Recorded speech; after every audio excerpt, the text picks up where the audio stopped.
This is the Fatherhood Experience. Turn it up, cause tonight you'll learn how to leave behind the average dad life. This the Fatherhood Experience. It's time to lead my family and become the father figure I deserve to be. The Fatherhood Experience. What's up, guys? Welcome back to another episode of the Fatherhood Experience, where we help dads become better dads. We are your hosts, Jason Priest and Zach Smith, and we have a brand new Q&S episode for you guys today. I've got some badass questions for Zach, and some of them are going to put him on the spot, since he does not know what I'm going to be asking him. But before we dive into that, just want to give you a huge shout out to all of our continued followers and listeners, dude. We appreciate you guys. You know, we're here to add value to your life. We don't bore you. We don't run ads on this show. I'm not going to sit here and talk about a bunch of shit that we don't use. And so with that said, all we ask is a simple value exchange, man. If you get any value out of the show today, helps you move forward, helps you think a little bit, gives you something to think about getting better in life, or maybe it just makes you laugh. Just share the show. Help us grow the show. Get it, spread the message and get it to one man in your life who you feel like could move forward a little bit by tuning into our show every week. So I'm going to dive straight into this, dude. I love the new Q&S segment because it gives us an opportunity to get questions not only from our email list, but also our listeners, as well as people in our groups. And so we've got some good questions, dude. But before we dive into the questions, dude, how have things been going on in your world? I know you got a jacket on as we're recording this, and it's fucking 80 degrees here in Texas. So how are things in Zach Smith's world? It's all right, man. Super windy here in Vegas. It's half the temperature that it is over there, which is weird because you guys had some frost and we were feeling pretty warm, and now it's switched, man. So it's been a little weird, man. Been a little weird, but we're rocking and rolling as usual. Sweaters or shirts, it does not matter. We handle business, man. So I'm curious as to what the hell these questions are, man, because we've only done one other segment of this. No, two. I think we're up. I loved it. I want to say. Oh, yeah. You're right. Yeah. So this is our third one. Or our third one then. Well, either way. Just like I didn't know how many of these we've done, I don't know the questions yet again. So these are always give me a little anxious in a good way because I don't know what the heck's to come. But let's hear it. Well, and look, you said you were gonna ask me riveting questions, so so basically, dude, I'll just tell you, well, first of all, if you guys have questions, email those in to info@thefatherhoodexperience.com. And you could also go, if you have not left us a review yet, we read every single review. So if you have a question, go drop us a quick review. And if you're on iTunes, and I think you can do it on Spotify as well, go drop a quick review. We'll check out your question and we'll answer that in a future Q&S segment. But I love the solution aspect of this because we're not just giving you an answer. It's not our opinion. We're actually providing you with what we believe is a true solution. And now, these questions today are not, that's why I chose the ones I did. They're not all health and fitness related, because obviously what we do in the fatherhood is goes far beyond that. And so the very first question, dude, that I have for you today, this came in via email. This gentleman says, and we just did a class on this, so I love it, dude. This gentleman says, my wife and I have been arguing a lot lately and not on the same page with our health goals. What do you suggest from a husband standpoint in trying to lead the way and get this going for my family, right? That's all he put was like, we're not on the same page. What do you suggest? But little context there, since we talk to so many guys, right? We see that a lot. It's like the husband wants to do it, but the wife doesn't, or vice versa. And that's a very challenging situation for a lot of guys. So what do you recommend to husbands out there who want to get healthy? They want to feel better, but wifey might not necessarily be on board yet. This is a tricky one. We've dealt with this a few times in the past, or actually more times than I wish I could, I could say. But I dealt with it 2 days ago with our new client. I mean, yeah, that is true, man. That is true. So here's the reality of it, man. Like, first and foremost, man, if your wife is not on the same page with you, that sucks, because that's something that I feel like should have been discussed prior to getting married, right? But you never know, man, because as things change in your life, so does your opinion, so does your trajectory, so does your goals and everything of that values, nature. all of it. Yeah. Let's pretend that everything was all good when you got married. All right. Now fast forward later, and they're like, you know what? Screw it. I want to just chill. Now there's bosses and there's leaders. Okay. Mm-hmm. The boss cracks the whip behind all the workers and tells them to hurry the hell up while they drag his ass on a chair, pulling him on the dirt. And then the leader is pulling the rope from the front, showing them the way, showing them how it's done, and saying that they're no better than everybody else. They're just the one that's kind of in charge here. You got to be a leader. You can't help somebody that does not want to be helped. Now, Can you push them in the right direction? Sure, but you can only push people so far, and everybody has different thresholds as to where they're going to cut you off and just be offended or be pissed off or just shut you up and say, shut up, get out of my life, or shut up, leave me alone. I don't want to talk to you. Shut up. That's not what I want to do. So all you can really do is lead by example and show them that it is better on the healthier side of things, right? There's the whole saying, grass is greener on the other side.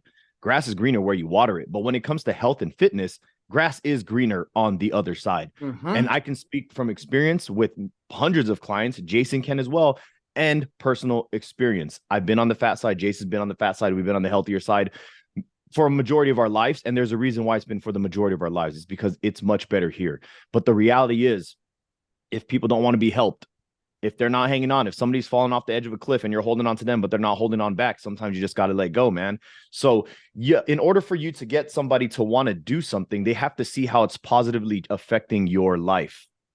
You have to start doing the things that you know are going to help you mentally, emotionally, spiritually, everything, physically, all of that good stuff. And once your spouse starts to see, holy shit, he's looking better, he's feeling better, his energy is better, his confidence is better. And you know what? More than likely, it's going to help your attitude as well. Your attitude is going to be better. They're going to start to ask how hey, I'm a little bit interested in that. And this is very common, not just with spouses, but also with peers. In the very beginning, when you're always been that funny fat guy or just chubby dude or whatever, wherever you're at, whenever you try to take on a big goal, most people who truly aren't your real friends are going to mock you.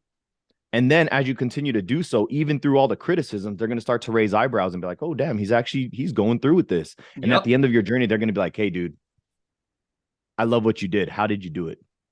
So that's the way that it works, guys. Sometimes people aren't going to really vibe with what it is that you're doing until they start seeing you actually getting results out of what it is that you're doing. Then they will follow suit, man. So just remember that, dude. Don't be a boss who cracks the whip from behind. Be the leader who's pulling the rope from the front and showing people the way. And whether they want to help pull or not, they're eventually going to get there. They're eventually going to get there because there's not somebody who just is straight up in great shape and the spouse is just like, I don't want to do that. Nah, no thanks. They're eventually going to be like, oh, crap, dude, you look amazing and your energy is amazing. I want to be like you. So inspire them through your own personal actions. That is the way to help somebody who is not on the same page as you. That will automatically flip their pages to the same page as you. You're going to help level them up. Hell yeah, dude. Period. I love it. No, your answer was fantastic. And I'll just share the story about, our new guy. He came in and he said, my wife and I, we've been married for, I think he said, 12, 15, something year, quite a while. And they adopted a baby girl, and his daughter's about to be 4. And his big thing is he can't keep up with it, right? He does very well with his job, his career. He's a CFO for a biotech company. Seems like he's got a great family life. The one piece that's missing is the health, right? And his 4-year-old daughter's running all over the place and he's trying to keep up with her. But his big challenge though, is that his wife, has been on board throughout the years, during different periods.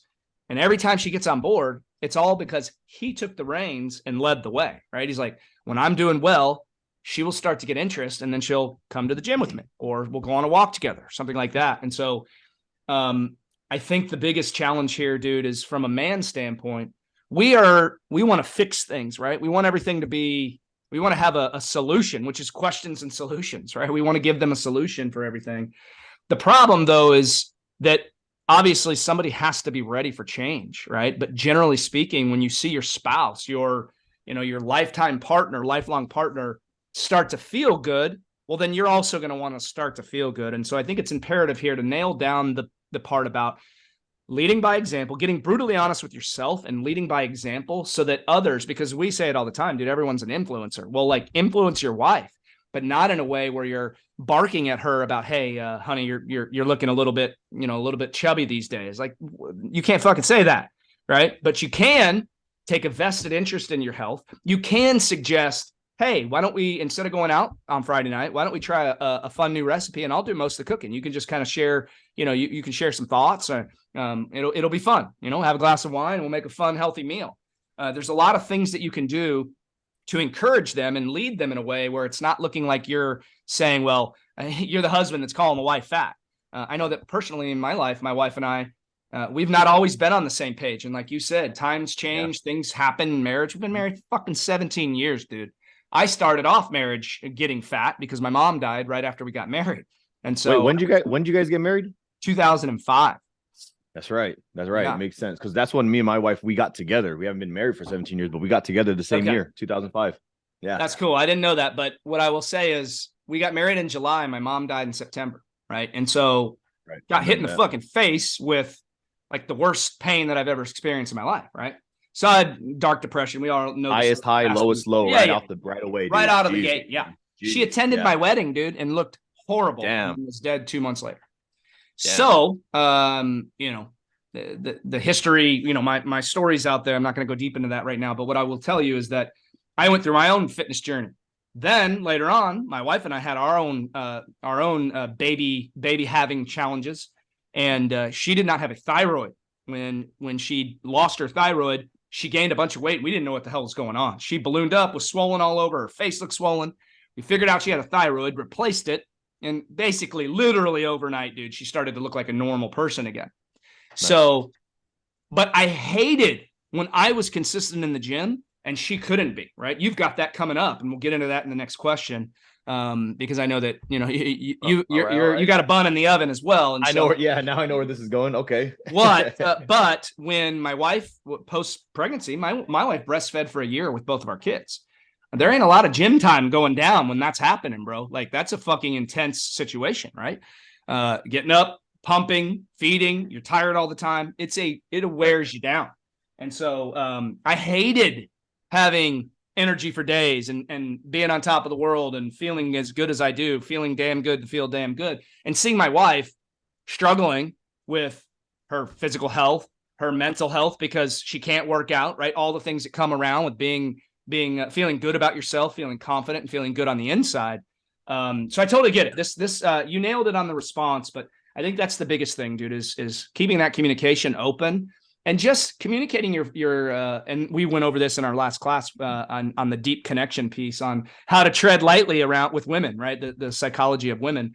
But that's the thing, is you've got to approach it in a way where they know that you're coming with true meaning, you're not coming in and saying, you're looking a little chunky these days. It's like, hey, you want to go on a walk? Or, hey, instead of Friday night, let's have a meal. Subtle little changes so they start to buy in and see, okay, doesn't have to be a drastic overhaul. I don't need to be sweaty in the gym for 3 hours a day. But what I can do is start to make a little bit better choices because my husband seems to be feeling good, right? And I think that's so let's go on to participation.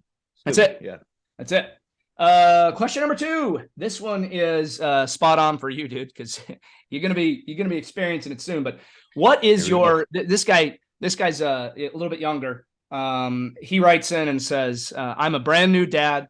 Wife and I had a baby 2 months ago. What is your number one piece of advice for new dads when trying to navigate their health and weight loss journey, right? Probably gained a little bit of baby weight with the wife. Yeah. A lot of guys do. But what is your top piece of advice? Because your situation is different, dude. You gotta look at, you're already dialed in, so you're gonna figure it the fuck out. Think from a new dad's perspective. What would be your top advice for somebody that's trying to get a little bit healthy while dealing with all those challenges that you have right when you have a baby? Yeah, dude. So this one's a very difficult one. I could speak from what my personal experience, what I did when I was a new dad, because my kid is 3.5 years old. And by the way, congratulations first and foremost. So what I did was I understood the game plan first and foremost, right? When you have a newborn child, they're supposed to be fed every 2 to 3 hours, literally around the clock for like the first 3 months. It's freaking ridiculous. It's hard as hell. It's tiring as a motherfucker. Yeah. Period. No matter what. I don't miss those days, although I miss those days. You know how it goes. In the moment that the days are long, but the years are short, is what they say. Yep. So first and foremost, my first piece of advice is to take in every moment, because it's going to go by quick. That's my first piece of advice, dude. Love it even though you hate it. That's my first piece of advice. Not even health related. It's just mentally related. You will miss it. Trust me.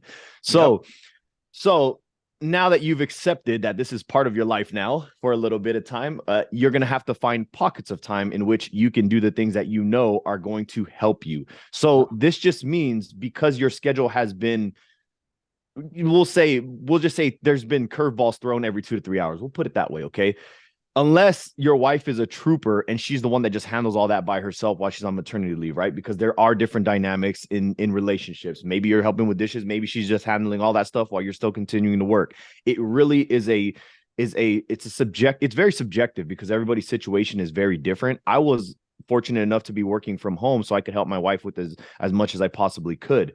Now, regardless of whether you're at work or you're working at home or you're unemployed or whatever the hell it is, or you're taking some type of paternity leave, you have to start using some type of calendar, some sort of time blocking, some sort of management tool in regards to your time. Otherwise, you will be behind the curve. You will fall behind. You will feel like you're always trying to play catch up. You have to be very proactive about your schedule now, man. You have to understand now you can't do an hour and a half workout in the gym followed by 30 minutes of cardio. You're not going to have those time slots anymore. You're going to have to find ways to make your workouts a lot more effective, whether it be supersetting, shortening it, going to absolute failure, or whatever it may be. You're going to have to start utilizing different strategies to compress your time in the gym, get home, help out a little bit, find the next pocket of time, and try to put together the quickest meals that you possibly can. That's going to not only feed your wife, but help you move into the right direction. So my advice here is see your day for what it is, find the pockets of time and put things in there that are going to be productive and serve you, because you have a significant amount of time, like less time than you did prior. That's just the reality of your situation right now until you get to the 3-month stage where, and look, I'm no baby expert, but I've read books on this stuff. So 3 months is like the earliest that you can start to sleep train your kid, where you can actually start to get maybe 4 or 5 hours at a time. Game changer, by the way. So in a month or so, start sleep training your kid. There's another little pro tip for you right there. Read that in a book by a PhD, not just my words. Okay. I'm not the expert there. So yeah, man, everybody's situation is different, but you must fill in those little slots with something that's going to help serve you, dude. There's no other way. Otherwise, you will always play catch up, dude. This is very important. You have to be proactive about your time, not reactive. Otherwise, you're going to feel like your entire next month or two is going to be falling apart. Period. Proactive approach. That's it. Yep. No, I love it. And I'll just throw this in there, dude. I think finding the pockets or creating the pockets in your schedule that you can actually get shit done, because the last thing that you want to do is just put this off until the 3-month mark, right? If you're already struggling with your weight, you already got low energy, and now you're trying to get it together. And now you're even more run down because the baby's not sleeping. And you got all this extra stuff. It is imperative that you get in a few workouts a week, so that you can actually work on your mindset. So many people think physical health when they think exercise, but there are so many components of mental health that are tied to exercise that you got to stay on top of your game. Your sleep is going to be cut up a little bit, right? You're going to have some strategies in place to maximize that, whether that's naps, whether that's getting to bed earlier, whether that's sleeping when you can. There's a lot that goes into that. But what I would say is I would go into this first part of your journey if you're just starting, or if this is a continuation and now you got smacked in the face by a new baby.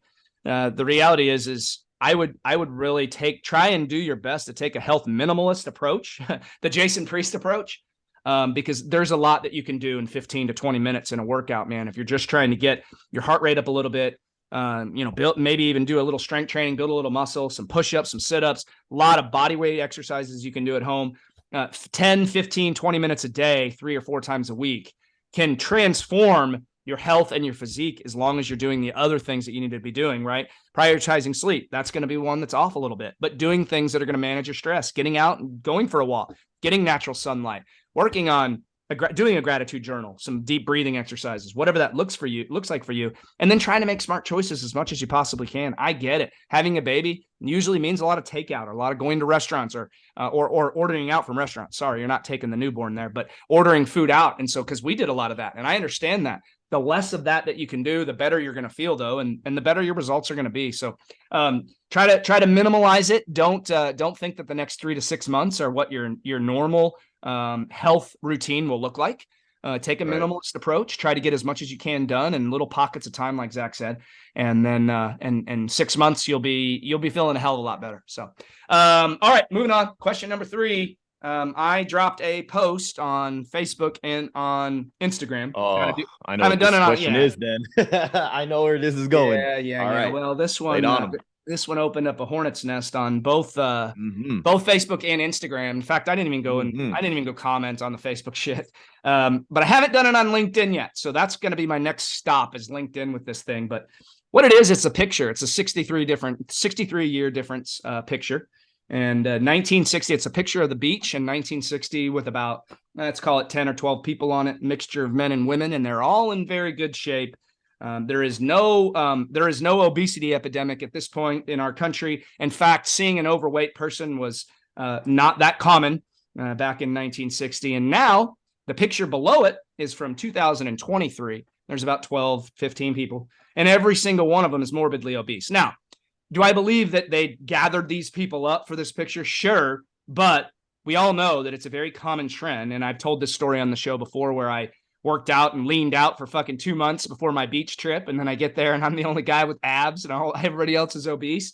All for naught. So my question to you is going from that picture, right? What is the number one cause of obesity? Judging off that picture, what would you say the number one cause of the obesity epidemic is in our country?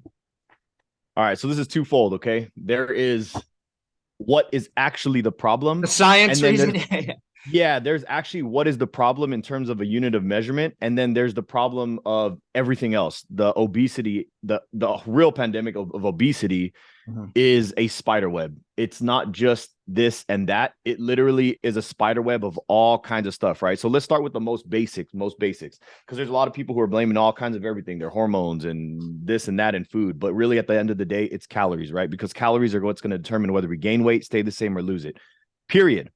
Anybody who wants to contest that, go look at the law of thermodynamics, dude. You cannot change the laws of physics. That's the reality of what it is, period. Now, let's go to where it's most complicated. Obesity is something that is not cut and dry. Reason being is because the earth is a huge place, okay? First and foremost, especially we'll just talk about the United States because we're the ones. If that picture that you put up was accurate to the actual updated stats, not every single person would be fat, but 3/4 of them would be. So damn near everybody. And that's the truth. And that's the truth, right? That's the sad truth of where we are as a country. When it comes to obesity, the reason why we are in this situation, although we've tried everything to, in the 90s, reduce fat. Now everybody's eating a bunch of fat. They've tried to reduce sugars. They've tried to make things organic and this and that. And they try to do all kinds of things. But at the same time, weight is still going up. So what the hell gives? It's a slew of things. Like I said, it's a spider web that goes in every which direction. But some of the reasons as to why obesity is still on the rise, it's, education or lack of, in regards to the importance of sleep, the ways to manage your stress, nutrition, and how to go about eating towards your goals and to be healthier, your exercise and how important it is to your well-being and your longevity of life, your mindset, dude, which is not taught in literally any school on freaking earth. Food availability, I forgot exactly where it was, but I think it was in like Detroit or somewhere in Michigan or something. I saw this one clip, like 10-minute video a few months back. And it was the bunch of these dudes who were saying like, man, we buy our foods from the convenience store because we actually don't have a grocery store near us. The closest grocery store is like 2 hours away. So food availability, depending upon where you are, right? It is messed up, man, but that's just the way it is, right? Because unfortunately, grocery stores are for-profit businesses. So if they're not going to move into a place where they're going to go in and go bankrupt. It'd be stupid, right? So I understand both sides, but it is sad that the availability of food for them, at least fresh foods, is not there. So they have to get a bunch of overly processed stuff from a convenience store because they have longer shelf life. So they could actually go in there and hold on to those foods for a year or two and still be profitable because eventually someone's going to buy them. So food availability or lack thereof is a second one. Socioeconomic status. Not everybody can afford some certain types of food. Some people got to live off the dollar menu. Some people have to live off frozen foods and cheaper foods, right?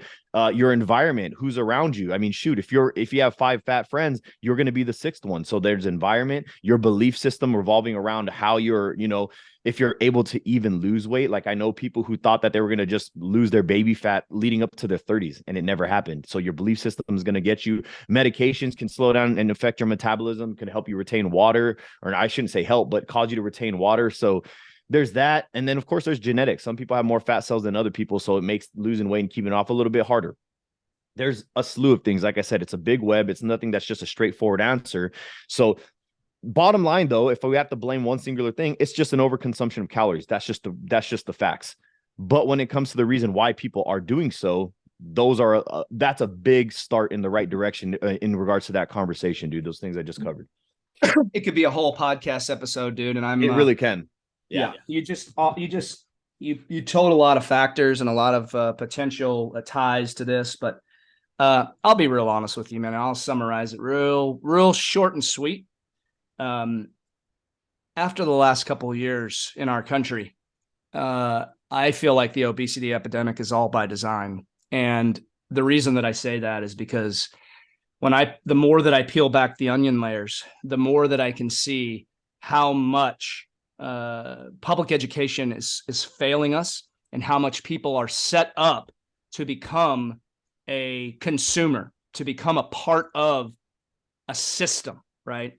And so, yes, all the things that you listed off, we haven't talked about big pharma. We haven't talked about big food. We haven't talked about our standards as a country really getting to a point where they are. But what has led to those standards dropping the way they are? It's a cultural issue. People have lost their sense of their sense of being proud, sense of country pride, dude, in raising their standards to set the example for the next person, right? We don't have standards anymore in this country. And like we've talked about, everybody's an influencer, right? People just don't want to do it, dude. People simply have been fed this immediate gratification shit, again, on purpose, Instagram reels, TikTok nonsense, all by design to continue to have people fail and be a part of the system where they're hooked on medications. They're becoming a part of the big pharma system. And it is a multi-billion-dollar industry. And so I truly believe it's all by design. And we're going to wrap there because we could go on for hours and hours about this topic, because I think we should maybe we'll do a Joe Rogan style podcast on this, dude, where we just break down every fucking factor. I think our audience would love that. But then we can kind of dissect, the excuse making and all of that around that. So hopefully you guys would get value out of that. But Zach and I will put that on the map. Yeah, make it a part 2, man. Let's make it a part 2. Yeah, let's talk about it. Could be a full fucking long episode, dude, where we just dissect it all, man. So you guys, I know you got value out of today, dude. Please share the show. That's all we ask. Get out and crush it this week. Today is Momentum Monday, dude. No excuses. Lay the foundation for your week this week. If you need help, go into the show notes, click on some of those links, or send us a message over on our Instagram page at The Fatherhood Experience. We're here to help in any way we possibly can. You guys get out and get better this week, and we'll see you in next week's episode. Take care.